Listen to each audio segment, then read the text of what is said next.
Mineo rappresenta un bubbone nel sistema di accoglienza, è un grande ghetto costruito nelle campagne catanesi in cui non è possibile in nessun caso offrire un sistema di accoglienza e di integrazione adeguato alla condizione di dignità del migrante. Quello che abbiamo riscontrato è la conferma delle cose che avevo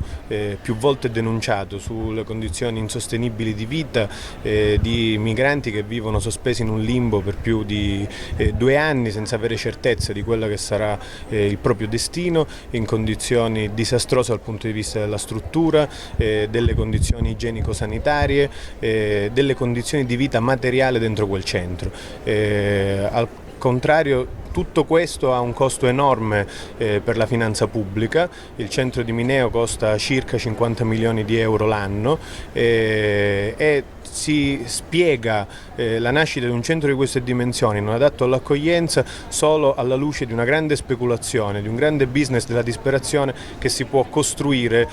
sulla pelle dei migranti dentro un flusso di denaro di queste dimensioni. Davanti a quello che sta emergendo, davanti al fatto che il CARA di Mineo è stato coinvolto grazie alla figura di Luca Odevaine nell'inchiesta di Mafia Capitale, davanti al fatto che ci sono diverse indagini nella Procura di Catania e di Caltagirone che ruotano attorno al CARA di Mineo e alla grande opacità della gestione amministrativa su cui non riusciamo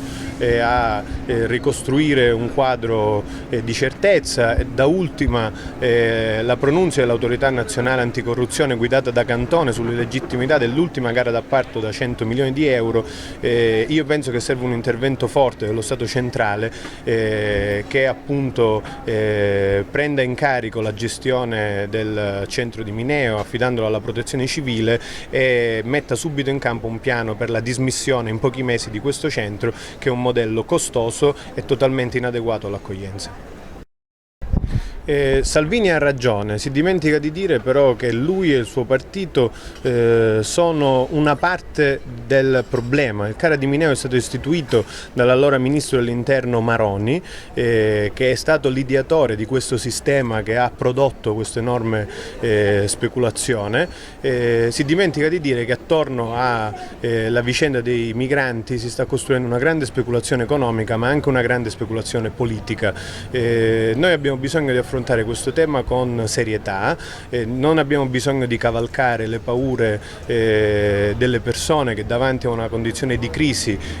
guardano all'accoglienza come qualcosa che gli sottrae delle risorse. Il costo dell'accoglienza è un costo che non va interamente ai migranti, ma tranne 2,50 € al giorno la restante parte finisce nelle tasche delle cooperative e delle imprese che gestiscono il sistema dell'accoglienza e quindi finisce nelle tasche di italiani. Noi abbiamo bisogno di fare in modo che questa spesa sia una spesa produttiva, che venga gestito tutto con trasparenza e che si risparmino delle risorse che invece potrebbero essere destinate a fini sociali. Da questo punto di vista mi preme ricordare che per l'emergenza Nord Africa firmata dall'allora ministro Maroni furono spesi 1 miliardo e 200 milioni di euro a fronte dell'accoglienza di poco più di 30.000 persone.